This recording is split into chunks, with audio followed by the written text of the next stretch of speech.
श्रीमते निति नामिने नमस्ते सारस्वते देवे गौरवाणी प्रचारिणे निर्विशेषा शून्यवादी पाश्चात्य देशतारिणे नमो महावदन्याय कृष्ण प्रेम प्रदायते कृष्णाय कृष्ण चैतन्य नामने गौरत्वशे नमः। हे कृष्णा करुणा सिंधो दीनबंधो जगत्पते गोपेश गोपिका कांत राधा कांत नमोस्तुते।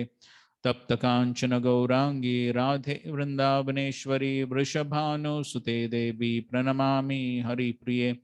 वाञ्छाकल्पतरुभ्यश्च कृपा सिन्धुभ्य एव च पतितानां पावनेभ्यो वैष्णवेभ्यो नमो नमः।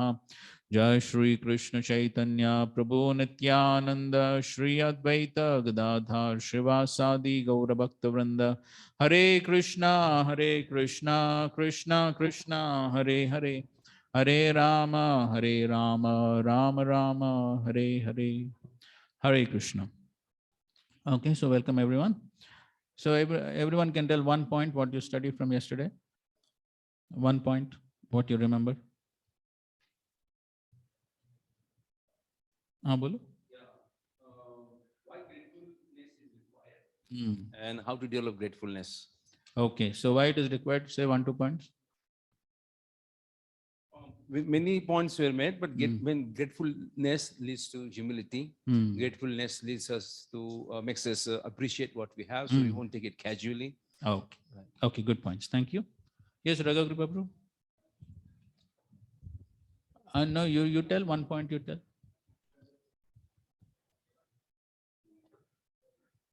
Okay, in the meantime, you want to say? Yes.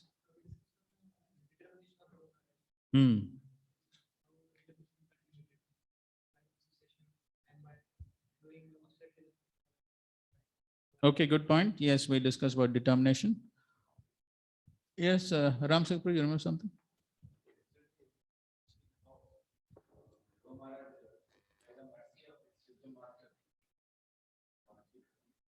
By the mercy of his spiritual master, he performed so much penances. He was able to choke by his austerities. All the living entities in the three worlds were getting choked up. So that is the energy of the Lord. So how the devotee also becomes so powerful. Correct. Okay, good. Thank you. Anyway, you have the mic to speak. Yesterday we also discussed that how association, the point we were discussing that how we should practice Krishna consciousness in the association of devotees. That is very much required. And although the discussion was going on that how Dhruva Maharaj case, that he could do it without association, but then it came out nicely that how he was always in the association of devotees because he was carrying the instruction of the spiritual master. Okay, fine. Association of devotees so important, but we taking association that devotee also means determined like Dhruva Maharaj. Okay, good point.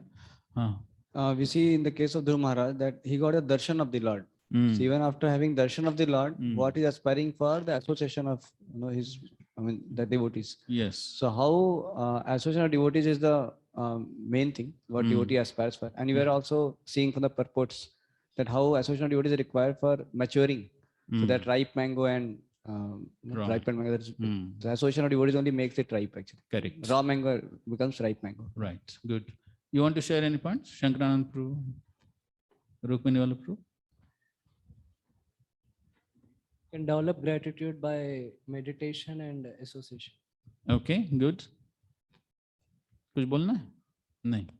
ठीक है. Okay. Thank you very much. So we'll proceed ahead with the next section. The next section.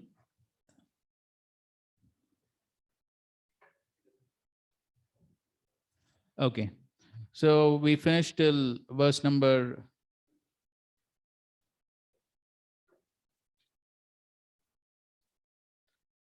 25.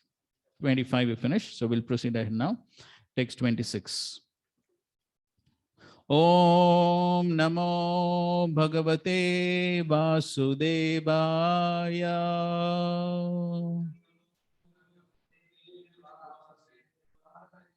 Om Namo Bhagavate Vasudevaya.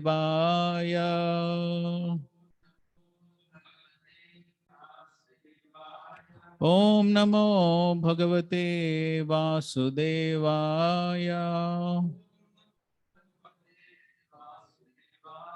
Narayanam Namaskritya Naram Chaiva Narottamam Devim Saraswatim Vyasam Tato Jayam Udirayet. The great sage Maitreya said, after being worshipped and honored by the boy Dhruva Maharaj, and after offering him his abode, Lord Vishnu on the back of Garuda returned to his abode as Dhruva Maharaj looked on. 27. So the Lord gave the benedictions to Dhruva Maharaj that he'll get the pole star, and stepmother Suruchi would die, and then Uttam also would be killed. And then in this way, he benedicted Dhruva and he left to the spiritual abode. Text 27. Despite having achieved the desired result of his determination by worshipping the lotus feet of the Lord, Dhruva Maharaj was not very pleased. Thus, he returned to his home. So even though Dhruva Maharaj got all his desires fulfilled, but still he was not pleased. So Prabhupada writes in the last sentence of this purport, rather he was ashamed that he had demanded something from the Lord, for he should not have done this. Sri Vidura inquired, my dear Brahmana, the abode of the Lord is very difficult to attain. It can be attained only by pure devotional service, which alone pleases the most affectionate, merciful Lord. Dhruva Maharaj achieved this position even in one life, and he was very wise and conscientious. Why then was he not very pleased? Okay, so that was the question Vidura is asking. So in spite of getting everything, whatever he wanted, why was Dhruva not pleased? Text 29. Maitreya uvacha matu sapatnya bhagbane hridi viddhastu tan smaran nechan mukti pater muktim tasmat tapam upeyavan. Maitreya answered, Dhruva Maharaj's heart, which was pierced by the arrows of the harsh words of the stepmother, was greatly aggrieved. And thus, when he fixed upon his goal of life, he did not forget her misbehavior.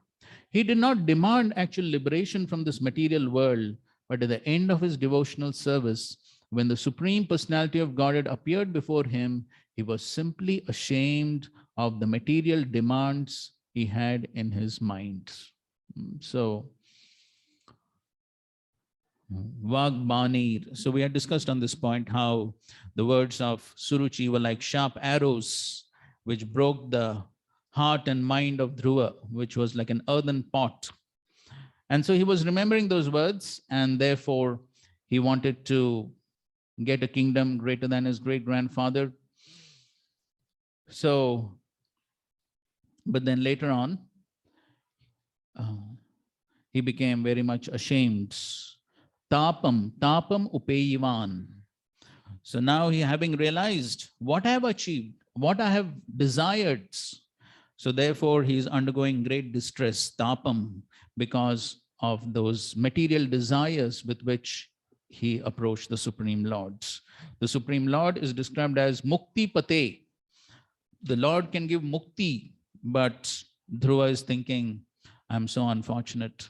I did not desire for mukti, rather I simply desired some material things. Srila Prabhupada writes in the purport, this important verse has been discussed by many stalwart commentators. Why was Dhruva Maharaj not very pleased, even after achieving the goal of life he desired? We'll read a few important sentences from Srila Prabhupada's quite a long purport. In the material world, one's material desires are all most demoniac. One thinks of others as one's enemies. One thinks of revenge against one's enemies. One aspires to become the topmost leader or topmost person in this material world, and thus one competes with all others. So in this way, one has all these material desires. A pure devotee has no demand from the Lord. His only concern is to serve the Lord sincerely and seriously. And he is not at all concerned about what will happen in the future. So that's the pure devotee. He has no demands from the Lord. He is only thinking, how can I please the Lord? And for that, he acts sincerely and seriously. And then Prabhupada is quoting from the Shikshashtakam, Nadhanam Janam Sundari. Further down in the next paragraph, Prabhupada writes, talking about the pure devotee also does not want liberation. So the pure devotee doesn't want any material things, but he also does not want liberation. He's a soul completely surrendered to the Supreme Lord, and he does not demand anything from the Lord. This position was realized by Dhruva Maharaj when he saw the Supreme Personality of Godhead present personally before him, because he was elevated to the Vasudeva platform. The Vasudeva platform refers to the stage at which material contamination is conspicuous by absence only, or in other words, where there's no question of the material modes of nature, goodness, passion, and ignorance, and one can therefore see the Supreme Personality of Godhead. Because on the Vasudeva platform, one can see God face to face, the Lord is also called Vasudev. So there's the Vasudeva platform, where one is totally free from the influence of three modes.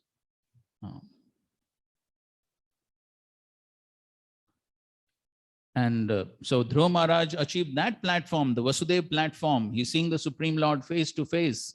And so at that point of time, all his material desires, everything vanished.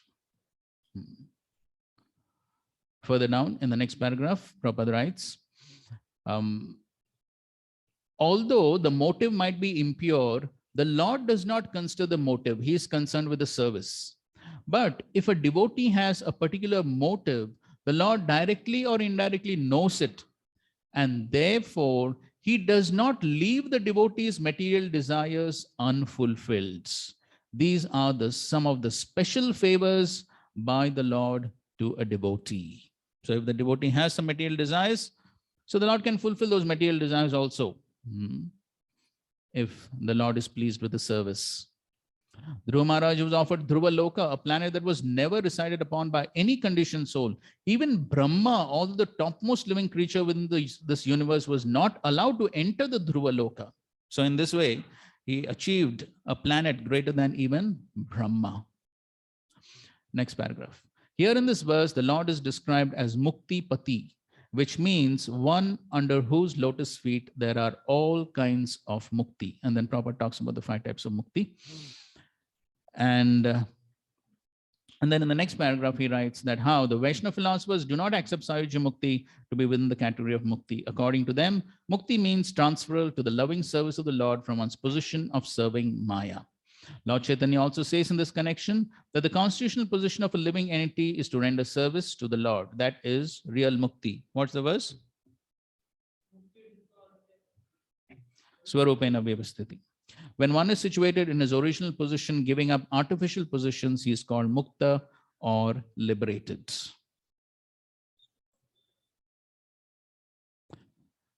Further down, Srila Prabodhananda Saraswati says that if one is elevated to real pure devotional service, he considers even great demigods like Brahma and Indra to be on an equal level with an insignificant insect. So the devotee is not all interested in all these big posts and positions. Even post of Brahma, Indra, he's not interested. So he considers them totally insignificant because he's simply interested in the loving devotional service to the Lord. The reason is that an insignificant insect has a desire for sense gratification, and even a great personality like Lord Brahma also wants to dominate this material nature. So the mentality is the same. And that is what the devotee does not want. Sense gratification means domination over material nature. So that is basically what happens in the material world. And then it talks about the scientists. They think that this is the advancement of human civilization. The more they can dominate material laws, the more advanced they think they are. But of course, what they can do. It is like Srila Bhaktisiddhanta Saraswati Thakur telling the story of the frog who was trying to challenge the elephant with his 1 rupee coin. You all know that story, correct? You know? Yes. So the frog was thinking, I'm so powerful, I got a 1 rupee coin. But then what is his power in front of the elephant? So similarly, the scientists are thinking that they're very powerful with all their advancement. And how much ever powerful one may be in the material sense, in front of the forces of material nature, what is the significance of the insignificant living entity? So insignificant. Prabhupada in his lectures also, he says, the Lord can create one cyclone or some flood, anything he can do. And within moments, one can be finished. What is one's power? So it is only simply due to illusion. One thinks that I'm great, I can do wonderful things. And so therefore, finally he realized that he had wanted a few particles of broken glass, but instead had received many diamonds. When Dhruva Maharaj became situated on the Vasudeva platform due to seeing the Lord face to face, all his material contamination was cleared. Thus he became ashamed of what his demands were and what he had achieved. So at this point of time, he became ashamed. What did I ask for? So these were the causes of his moroseness. Further down, he used the word Vedaham because when Dhruva Maharaj demanded material benefits, the Lord was present within his heart, and so he knew everything. Vedaham samatitani vartmanani charjuna bhavishyani chabhutani mam tu vedana kashana. So the Lord knows everything, past, present, future. The Lord knows what happened in our past, this life, previous, unlimited lives. Also, the Lord knows everything. And so therefore, we cannot hide anything from the Lord. And so the Lord knows everything. And if the Lord wants, he can fulfill those desires. And so therefore, we have to know that ultimately, whatever happens in our life is simply the reactions of what one is getting in the past, what one has done in the past. So the Lord always knows everything a man is thinking. Even what one is thinking, the Lord knows. What can one hide from the Lord? One thinks, I can do this, I can do that. Nobody is watching, nobody is seeing. I'll hide here, I'll hide there. But what can one hide? Even one's thoughts one cannot hide from the Lord. The Lord knows even what one is thinking. So these are some realities of life one has to accept. And so when one understands these facts, then one is extremely careful. Every thought one is thinking, every word one is speaking, every action one is doing, everything one is very, very extremely careful, because one knows there is the supreme witness watching, and I cannot hide anything from him. Okay.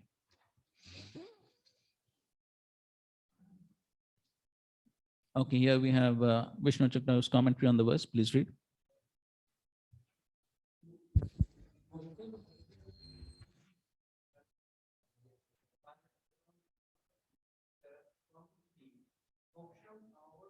Manishinya.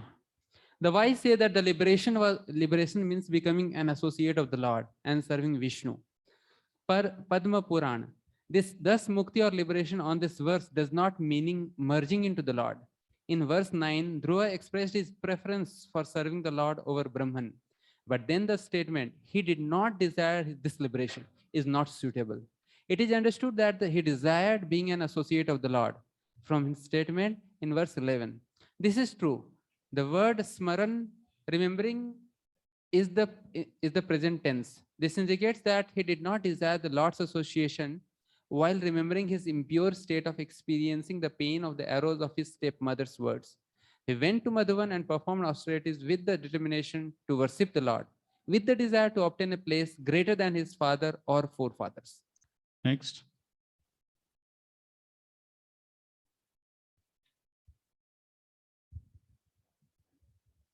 On directly meeting the Lord, what is the question of remembering the harsh words of his stepmother, since his senses had all become spiritualized? However, the Lord then said that he would fulfill his material desire. Dhruva became ashamed and repented. My Lord knows my crime of possessing material desires, since he remembers my previous vow. I am so foolish. Why did I make such a vow? When I said I desired the association of the devotees, the Lord will think I am simply deceiving him.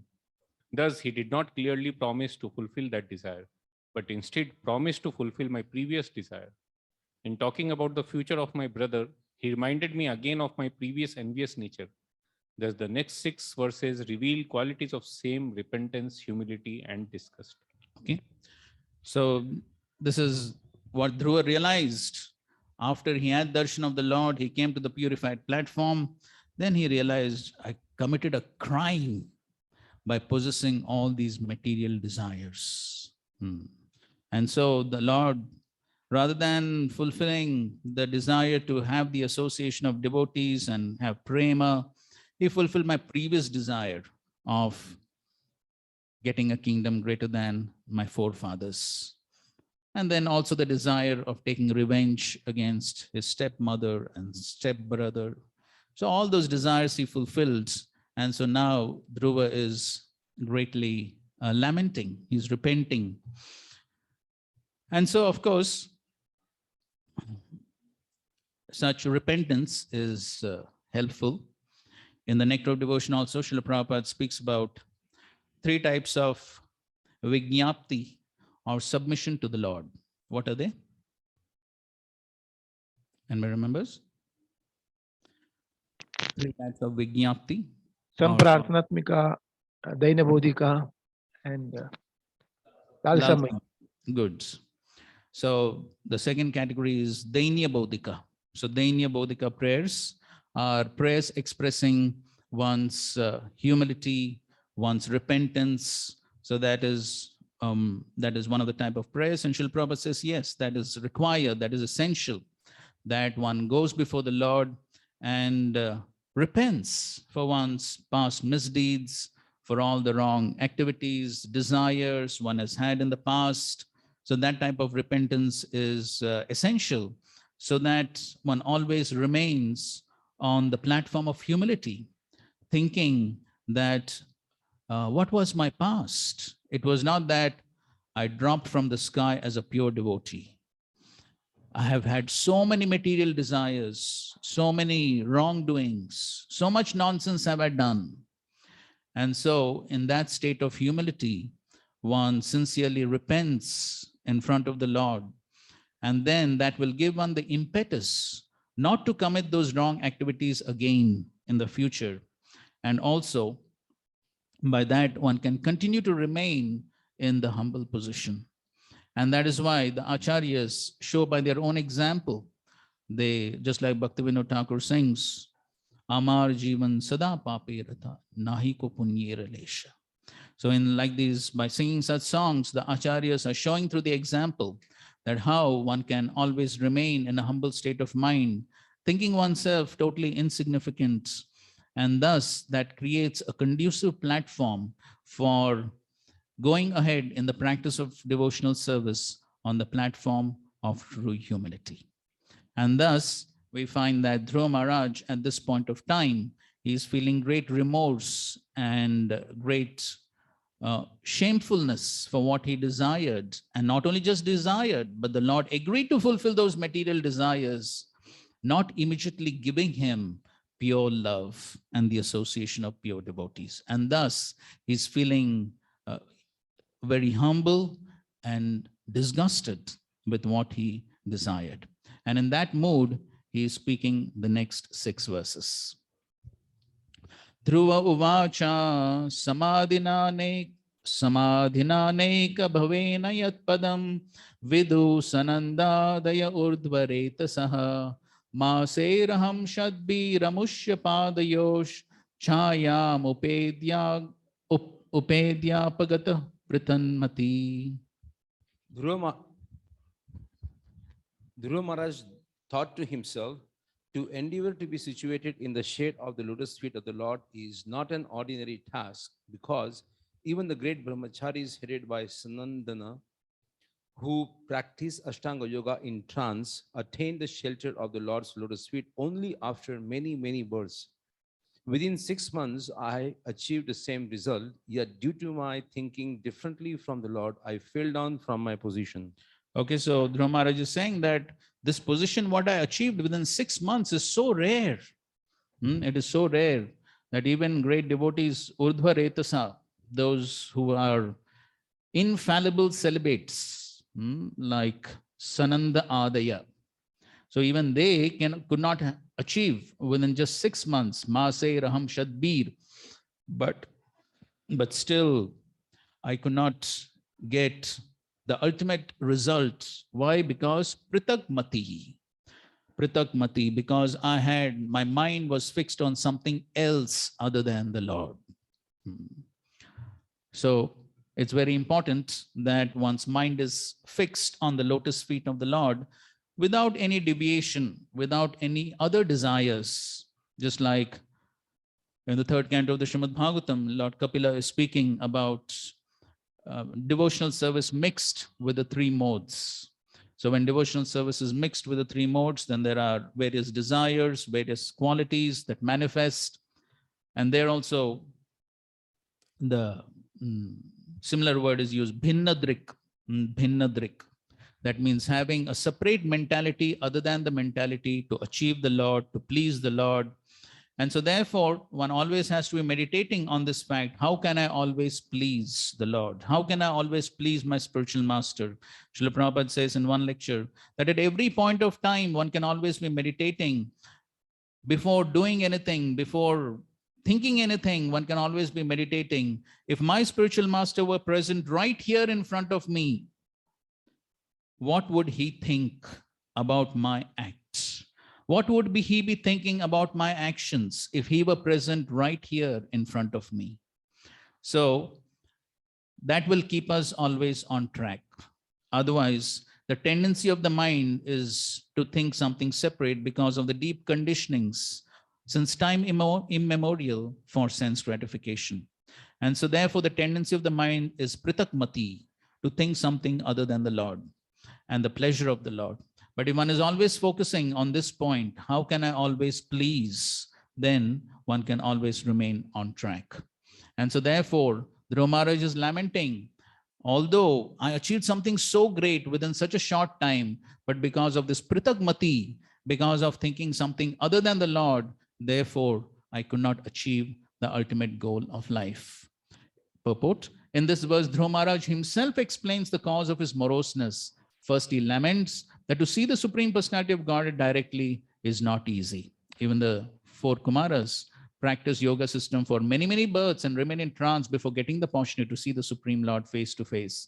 He expected, therefore, that as soon as he met the Supreme Lord, the Lord would take him to his abode immediately without waiting. That is what he thought. Now the Lord has appeared, he will take me to his abode.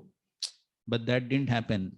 He told, wait on this earthly planet for 36,000 years and then Dhruva Loka. So therefore he is repenting. Dhruva Maharaj greatly lamented his propensity for ruling the material world and his revengeful attitude towards other living entities. Text 31. Aho bata mamanatmyam mandhabhagyasya pashyata bhavachidda padamulam gatva yache yadantavat. Alas, just look at me. I am so unfortunate. I approach the lotus feet of the Supreme Personality of Godhead who can immediately cut the chain of the repetition of birth and death. But still, out of my foolishness, I prayed for things which are perishable. Mandabhagyasya. Mandabhagya, very unfortunate. So because of that, therefore, yache antavat. Therefore, I prayed for something which is antavat, something which is perishable, something which is temporary, even though the Supreme Lord appeared. So the Supreme Lord who can bhavachiddha, who can immediately cut the repetition of birth and death, but I did not get that.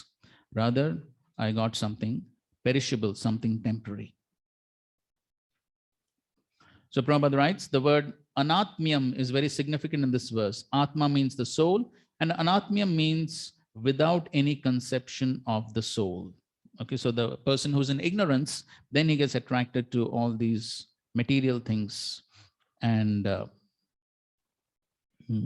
so Dhruva Maharaj regrets his unfortunate position, for although he approached the Supreme Personality of Godhead, who's always able to give his devotee the highest benediction of cessation of the repetition of birth and death, which is impossible for any demigod to offer, he foolishly wanted something perishable. So, therefore, we also have to understand what is the great opportunity we have in this Kali Yuga, especially when Sri Chaitanya Mahaprabhu has descended and has given such an easy process by which we can attain perfection. Simply by the chanting of the holy names, Hare Krishna, Krishna Krishna, Hare Hare, Hare Rama, Rama Rama, Hare Hare. Simply by such an easy process. No need of very difficult austerities. No need of fasting like Dhruva. We can eat Mahaprasad 3 times a day, no problem. Simply chanting and dancing and feasting. Such a simple process. Simply sitting, Prabhupada in some lectures he says, one simply has to come, sit down in the class, hear, and then there is prasad. Simply chant, dance. When you're hungry, take prasad, that's all. Such a simple process. So we have the great opportunity for this, achieving the highest perfection. But if we don't take advantage, then that is a very unfortunate position. Mandabhagyasya, very unfortunate. We have the opportunity for the highest perfection, but if we don't take it seriously, then we'll be simply unfortunate. And later on, we may have to repent, like Dhruva Maharaj. What have I done? So many years have passed. So many years have passed. But I'm still not serious in the practice of devotional service. So one may have to repent like that. So therefore, before it becomes too late, at any point of time, this body can be taken away. At any point of time, there is no guarantee. And so therefore, one has to be always prepared to achieve the highest perfection. So therefore, better late than never. And yes, so here we find that Dhruva Maharaj is expressing his mandabhagyasya. Harim vinana shrutim taranti. It is said that without the blessings of Hari, the Supreme Personality of Godhead, no one can stop the continuous chain of birth and death within this material world. Therefore, the Supreme Lord is also called as Bhavachitta. The Vaishnava philosophy in the process of Krishna consciousness prohibits the devotee from all kinds of material aspiration. So, material aspirations, here we find Dhruva Maharaj, he's lamenting, even though he got so much, and then sometimes we get caught up in petty desires and petty things of this material world, getting some petty posts and positions and some honor, prestige of this world. Such petty desires one has. Rather than desiring the pure devotional service, one gets caught up with some petty desires, insignificant desires, which are going to vanish with time like bubbles in the ocean. So therefore, one has to understand that this is not what one should aspire for. The only thing worth aspiring for is pure devotional service. Dhruva Maharaj regrets that although he was initiated in the Vishnu mantra by Vaishnav, he still aspired for material benefits. That was another cause for lamentation. And then Prabhupada is giving an instruction for every devotee in the end of his purport. What is that? In other words, every one of us who is engaged in devotional service and Krishna consciousness should be completely free from all material aspirations. Otherwise, we will have to lament like Dhruva Maharaj. Prabhupada is giving an instruction for all of us. What is that? We should be completely free from all material aspirations. Whether we want to follow it or not is up to every individual. Choice is ours. The choice is always there. Otherwise, yes, we will have to lament like Dhruva Maharaj. Text 32. Matir vidusita devaye patadbhir asahishnubhi yo naradavachastatyam nagrahisham asattamaha.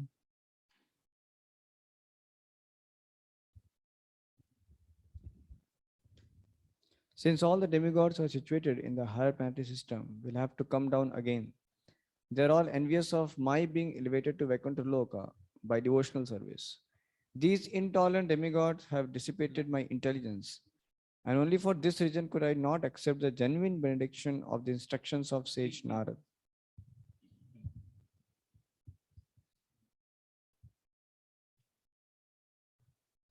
So here, Vishwanath Chakravarti says, Dhruva imagines the cause of his ignorance.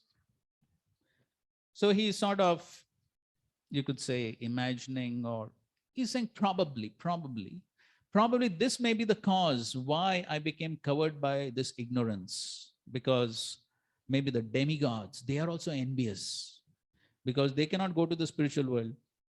So they are also envious that this person is going to go back to the spiritual world. So they are also envious, and therefore they planted these material desires.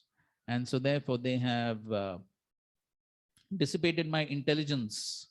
And that is why I desired all this material things. So Prabhupada is explaining how when a person undergoes severe austerities, the demigods become very perturbed because they're always afraid of losing their posts as the predominating deities of the heavenly planets. And then he explains how the demigods are controlling the various parts of the body. And so therefore, Dhruva Maharaj's conclusion is that these demigods, being envious of his superior position in devotional service, conspired against him to pollute his intelligence. And thus, although he was the disciple of a great Vaishnava, Narad Muni, he could not accept Narada's valid instruction. Dhruva Maharaj regretted that he had rejected the advice of Narad Muni and was adamant in asking him for something perishable, namely revenge against his stepmother for her insult and the possession of the kingdom of his father. Text 33. Devim mayam upashritya prasupta iva bhinnadrik tapye dvitiyapya sati bhratravya ridruja. Dhruva Maharaj lamented. Read. Dhruva Maharaj lamented, I was under the influence of the illusory energy, being ignorant of the actual facts. I was sleeping on her lap. Under a vision of duality, I saw my brother as my enemy, and falsely I lamented within my heart, thinking they are my enemies. Okay, so in this way he says that I was influenced by Mayam Upashritya. So I took shelter of Maya, sleeping on a lap. Mayam Upashritya. And therefore, Bhinnadrik. Therefore, I had a separate vision. And therefore, I was desiring for something which is asati, which was temporary. And I was seeing my bratra, my brother, as bratravya, as an enemy. So he's lamenting. I saw my brother as an enemy. I desired revenge. I desired that they be killed. So all this this perception was all due to Mayam Upashritya, because of the influence of the illusory energy. Purport, real knowledge is revealed to a devotee only when he comes to the right conclusion about life by the grace of the Lord. So the knowledge comes by the grace of the Lord. So I think in a previous class also we had discussed this point about Gyan and Vigyan. So beautiful purport in the Bhagavad Gita 6.8, where Srila Prabhupada explains about Gyan and Vigyan. So one can have Gyan, theoretical knowledge, bookish knowledge. Srila Prabhupada begins that purport by saying, bookish knowledge without realization is useless. So therefore, one needs the bookish knowledge, but that knowledge has to transform into realization by which one can practice the knowledge. And that realization takes place by the grace of the Lord when the Lord is pleased with the devotee's service attitudes. So that is the meaning of real knowledge. So bookish knowledge can be there, but without the grace of the Lord, the knowledge doesn't turn into realization. And then one won't have the determination to live a life on the basis of that knowledge. So therefore he says, real knowledge is revealed. It's a matter of revelation when he comes to the right conclusion about life by the grace of the Lord. And then he's speaking about our creation of friends and enemies within this material world is something like dreaming at nights. Although we are apparently awake in material life, because we have no information of the soul and the super soul, we create many friends and enemies simply out of imagination. Srila Krishnadas Kaviraj Goswami says that within this material world or material consciousness, good and bad are the same. Bhadra Dvaite, Dvaite, Bhadra Abhadra, Sava Manodharma. So it's all mental concoction. Distinction between good and bad is simply a mental concoction. The actual fact is that all living entities are sons of God or byproducts of his marginal energy. Because of our being contaminated by the modes of material nature, we distinguish one spiritual spark from another. That is also another kind of dreaming. Towards the end of the purport, either materially or spiritually, we are basically one, but we make friends and enemies as dictated by the illusory energy. Srila Prabhupada also explains, what is friend and enemy? Somebody may be friend now, tomorrow he may be enemy. So it is all on the material platform. It's simply our mental concoction. Somebody is favorable to my sense gratification, he becomes a friend. Somebody is not favorable, he becomes enemy. And so therefore, such a conception is simply on the bodily platform. When one rises to the spiritual platform and sees everyone as spirit souls, then even though somebody may behave inimically, one understands that this is only due to my past misdeeds that somebody is behaving inimically towards me. And so therefore, this is all temporary. Therefore, Srila Prabhupada writes in the Bhagavad Gita, chapter 12, verses 13 and 14, he writes that a devotee does not become his enemy's enemy. So somebody is acting inimically towards me, but it does not mean that I also act inimically towards him. So therefore, one understands that this is simply on the bodily conception of life. That's what Prahlad Maharaj also says in this famous verse 7:5:12.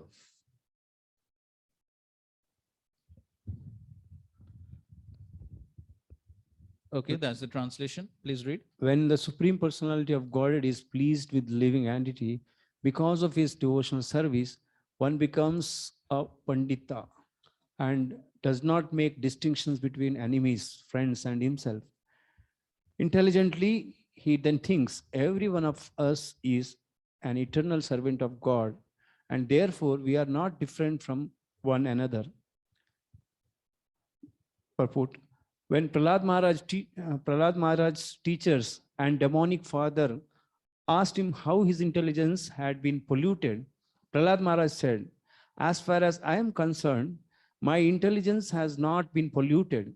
Rather, by the grace of my spiritual master and by the grace of my Lord Krishna, I have now learned that no one is my enemy and no one is my friend. We are all actually eternal servants of Krishna. But under the influence of external energy, we think that we are separately situated from the Supreme Personality of Godhead as friends and enemies of one another. This mistaken idea has now been corrected.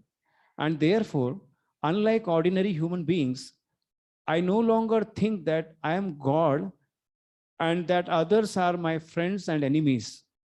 Now I am rightly thinking that everyone is an eternal servant of God and that our duty is to serve the Supreme Master. For then we shall stand on the platform of oneness as servants. Next. When the Supreme Demons think of everyone as friend or enemy, but Vaishnavas say that since everyone is servant of Lord, everyone is on the same platform.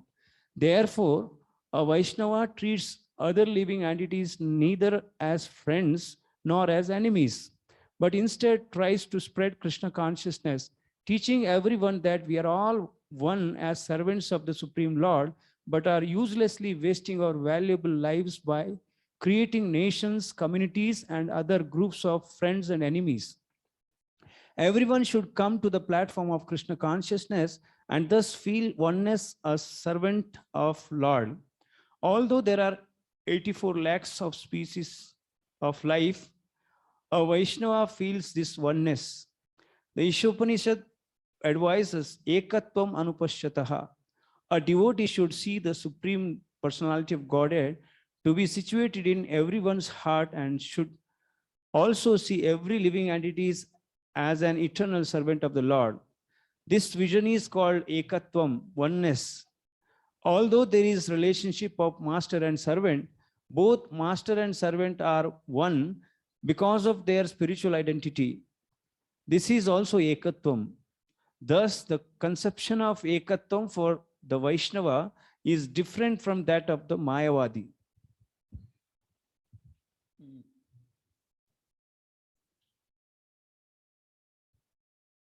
The last paragraph of this purport is very important, especially for devotees. Everyone should be friendly for service of the Lord. Everyone should praise another's service to the Lord and not to be proud of his own service. This is the way of Vaishnava thinking, Vaikuntha thinking. There may be rivalries and apparent competition between servants in performing service, but in the Vaikuntha planet, the service of another servant is appreciated, not condemned. This is Vaikuntha competition. There is no question of enemy between servants. Everyone should be allowed to render service to the Lord to the best of his ability, and everyone should appreciate the service of others. Such are the activities of Vaikuntha. Since everyone is servant, everyone is on the same platform and is allowed to serve the Lord according to his ability. As confirmed in Bhagavad Gita 15.15, Sarvasya chaham hridhi sannivishto matta smritirgyanam apohanam cha. The Lord is situated in everyone's heart, giving direction, giving dictation according to the attitude of the servant. However, the Lord gives different dictation to the non-devotees and devotees. The non-devotees challenge the authority of the Supreme Lord, and therefore the Lord dictates in such a way that the non-devotees forget the Lord's service, life after life, and are punished by the laws of nature. But when a devotee very sincerely wants to render service to the Lord dictates in a different way. Okay, so here Prahlad Maharaj is giving some very important instructions. And that is how a Vaishnav, he sees everyone as a spirit, soul, servant of God. And so therefore he sees oneness on that platform. Ekatvam anupashyati, as the Ishopanishad also says. And so therefore, even as devotees Prabhupada is saying that everyone sees everyone else as a servant serving the Lord. And so therefore, there is no question of somebody being superior, somebody being inferior. There is no superiority, inferiority. On the spiritual platform, everyone is simply rendering service. Whether one is, as Prabhupada in many lectures he says, whether one is on the altar worshipping the Lord or whether one is sweeping the floor, it is the same. Everyone is simply rendering service. That's what Prabhupada is saying here. Everyone should be allowed to render service to the Lord to best of his ability, and everyone should appreciate the service of others. Such are the activities of Vaikuntha. Since everyone is a servant, everyone is on the same platform, allowed to serve the Lord according to his ability. So somebody's ability may be more, somebody's ability may be less, but if one according to his ability is rendering service sincerely, then that needs to be appreciated, and that is definitely appreciated by the Lord also, and the Lord reciprocates accordingly. And so therefore, there is nothing as superior service, inferior service, not that just because somebody has some post and position, he becomes superior, somebody does not have it, he becomes inferior, this service is better. No. Even if one is a spiritual master having disciples, then the spiritual master also thinks, I'm simply servant of my disciples. And so ultimately, everyone is a servant. Everyone is rendering different service according to his ability and according to what the Lord desires. And so if one understands that, then everyone can be totally satisfied rendering any service. Not that one feels some superiority complex, inferiority complex. Oh, he's doing this service, that service is better. He's getting so much of fame, so much of followers, so much of Mahaprasad. I'm not getting anything. So one tends to compare, one tends to feel inferior. All these things happen because one does not understand the simple point, this very simple point, which is our fundamental philosophy, that is, we are all spirit souls and we all have only one upadhi. What is that one upadhi? Jivera Swarup hoy, Krishnera Nitya Das. Everyone has, after initiation, one receives title what? Das. Everyone has only one title. Anybody has been given some different title after initiation? No. Even if one has name Mahaprabhu, still after that it is Das. He doesn't become Prabhu or Mahaprabhu. He's still Das only. Therefore, sometimes it is good to write Prabhu, but then whenever we have officially, whenever we write names, we should write Das. That is the title that we have been given. Officially, nobody has been given title Prabhu, correct? Nobody has given title. Everyone has been given title Das. So therefore, our name is Das, and we should remind ourselves we are Das. So on that platform, there is absolutely no problem.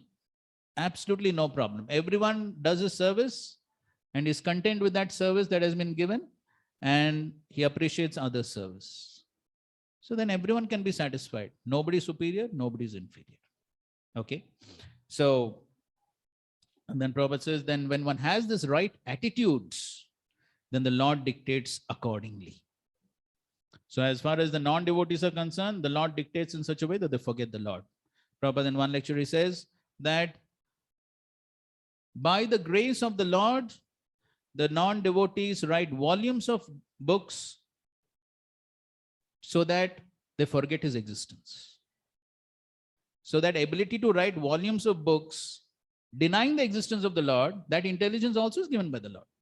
Why? Because they desired it. So therefore, if he desired to enjoy, just like here Dhruva Maharaj, he desired to enjoy, then Krishna is facilitating that. So somebody has a desire for material things, even while practicing devotional service. Dhruva Maharaj is practicing devotional service, but he has desire for material things. Then Krishna can fulfill those material things. And one may actually think one is being successful. This was the first class where we were discussing the various weeds that grow, and one can mistake them to be the Bhakti Lata. So one can think, I'm getting my material aspirations fulfilled. It seems I'm making good advancement in devotional service. One could mistake that. But actually, the real progress is how much one is developing one's prema, one's attraction towards the Lord. That is the real advancement. And so therefore, the Lord may simply fulfill those material desires because we desired it. And therefore, one has to always be very careful to distinguish between the Bhakti Lata and the Upashaka, the weeds. So here, Dhruva Maharaj is lamenting. Why did I think my mother, my stepbrother, why did I think them to be enemies? He's lamenting for that. We'll just complete the section. Okay, please read the translation of the next verse, text 34 and 34 and 35. You can read both the translations. It is very difficult to satisfy the Supreme Personality of Godhead. But in my case, although I have satisfied the super soul of the whole universe, I have prayed only for useless things. My activities were exactly like treatment given to a person who is already dead. Just see how unfortunate I am, for in spite of meeting the Supreme Lord, who can cut one's link with birth and death, I have prayed for the same conditions again. Next one. Because of my state of complete foolishness and paucity of pious activities, although the Lord offered me his personal service, I wanted material name, fame, and prosperity. My case is just like that of a poor man who, when he satisfied a great emperor who wanted to give him anything he might ask, out of ignorance asked only a few broken grains of husked rice. So here he's saying, because of my maudhyat, I became a mudha. Because of being a mudha, I asked for some foolish things. So I asked for some falikaran. Falikaran. So some husked rice, some little bit I asked. Even though going to a very great person, Ishwarat, I went to the Ishwar, the Parameshwar came, but I asked for something so insignificant. And this was my foolishness. So the first word of the verse is Swarajyam. Swarajyam. So Vishnu Thakur comments on the word Swarajyam. He says, it means he who is glorious in himself with bhakti. The Lord gives position of Swarajyam. He gives the position of service or Swarajyam to his devotee. So to his devotee, the real benediction which the Lord gives is what? Swarajyam, service. That is what the Lord gives. So that is the real mercy of the Lord when he gives service. Getting material benefits, that is not real benediction of the Lord. The real benediction is to get service. Mama janmani janmaneshware bhavata bhakti ahituki tvai. That is what the devotee desires, service. And that is the real benediction. Prabhupada writes in the purport, complete independence means situation in one's own constitutional position. The real independence of a living entity who is part and parcel of the Supreme Personality of Godhead is to remain always dependent on the Supreme Lord, just like a child who plays in complete independence, guided by his parents who watch over him. The independence of the conditioned soul does not mean to fight with the obstacles offered by Maya, but to surrender to Krishna. Very important statement. The independence of the conditioned soul does not mean to fight with the obstacles offered by Maya, but to surrender to Krishna. Somebody would like to explain the statement?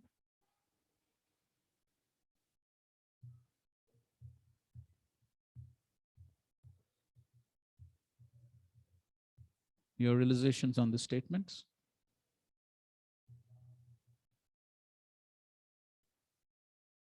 Yes, Antadipru?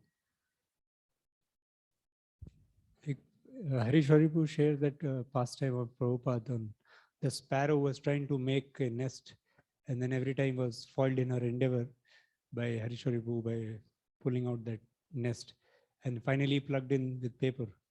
And then Prabhupada gives the purport. Similarly, everyone is trying to just fight against the Maya actually to get some, enjoyment in this world. And when he's completely frustrated, he changes his body and all that. So generally the endeavor is to overcome Maya's foiling their plan, but actually one should know that I should surrender to Krishna instead. And that yes, because it is useless trying to fight against the forces of Maya. The force of Maya is so powerful. Devesha gunamai mama Maya duratyaya. So what is the use of fighting with Maya?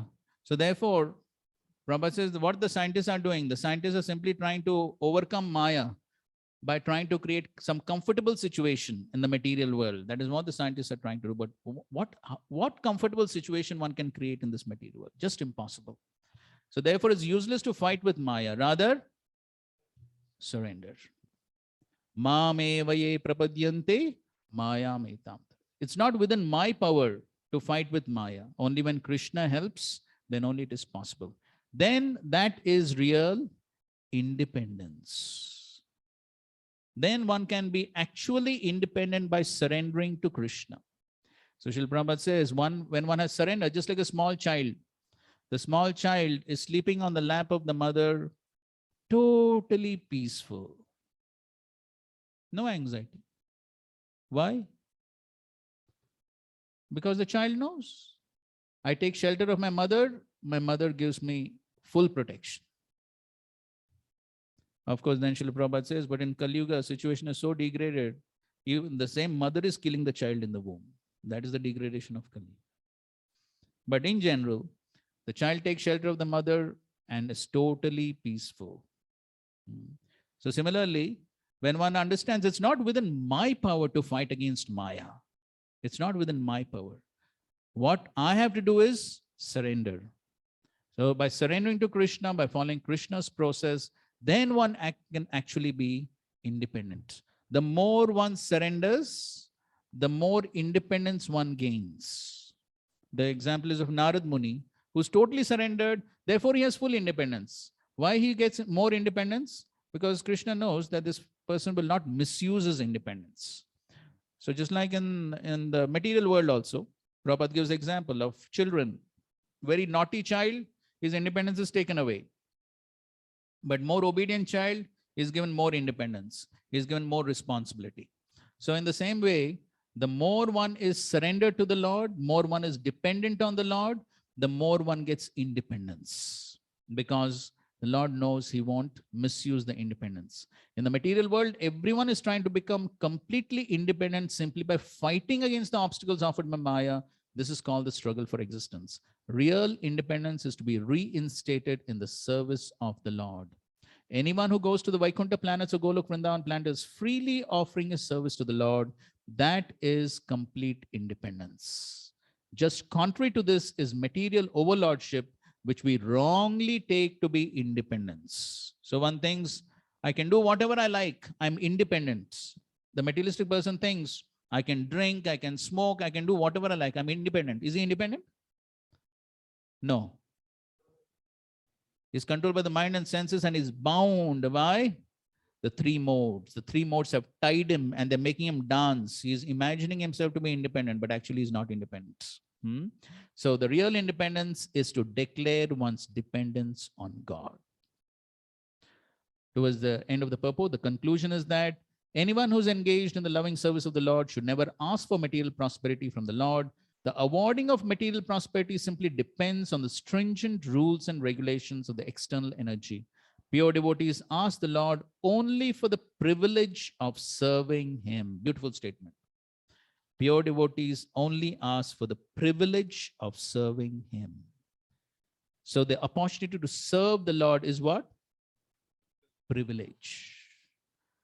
Professor, just like if somebody is given the post of being a personal secretary to the prime minister, one will think it to be a privilege, correct? Now, this is the opportunity to serve the Supreme Lord, who is much above all prime ministers and presidents. Such is the privilege. And therefore, this is what we have to consider to be real privilege. This is our real independence. If we want anything else, it is a sign of our misfortune. So in this connection, next, in this connection, Prahlad Maharaj says, 7:10:4. Nanyatha te akhila guru gateta karunatmanaha yasta shisha ashaste nasabritya savaivanik. Please read. Go ahead, go ahead. Otherwise, O my Lord, O Supreme Instructor of the entire world, you are so kind to your devotee that you could not induce him to do something unbeneficial for him. On the other hand, one who desires some material benefit in exchange for devotional service cannot be your pure devotee. Indeed, he is no better than a merchant who wants profit in exchange for service. Next.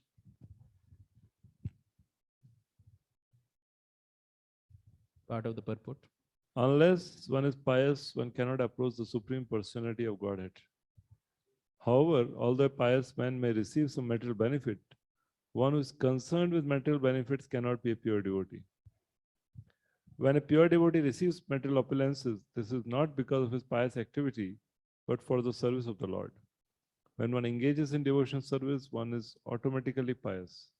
Therefore, a pure devotee is anya avilashita shunyam. Bhakti Rasamrita Sindhu 1:1:1:1. He has no desire for material profit, nor does the Lord induce him to profit materially. When a devotee needs something, the Supreme Personality of Godhead supplies it. Yoga Chemu Bahamyaham. Yes.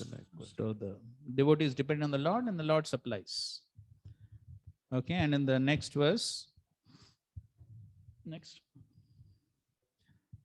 Prahlad Maharaj says, Ashasano navai britya swaminyashisha atmanaha na swami brityata swamyam icchanyo rati chashishaha.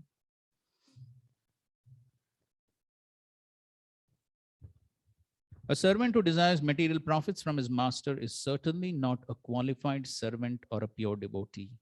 Similarly, a master who bestows benedictions upon his servant because of a desire to maintain a prestigious position as master is also not a pure master. So here Prahlad Maharaj is giving the definition of who is a pure servant and who is a pure master. So in this way, in this section, Dhruva Maharaj is lamenting for approaching the Lord with material desires and not immediately getting the ultimate privilege of direct service to the Lord and prema. Okay, fine. So we'll take a break and continue. Thank you. Hare Krishna.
वै मुकुन्दस्य पदारविन्दयो रजो जुषस्तात भवादृशा जनः वाञ्छन्ति तद्दास्यमर्थे आत्मनो यदृच्छया लब्धमनः समृद्धयः.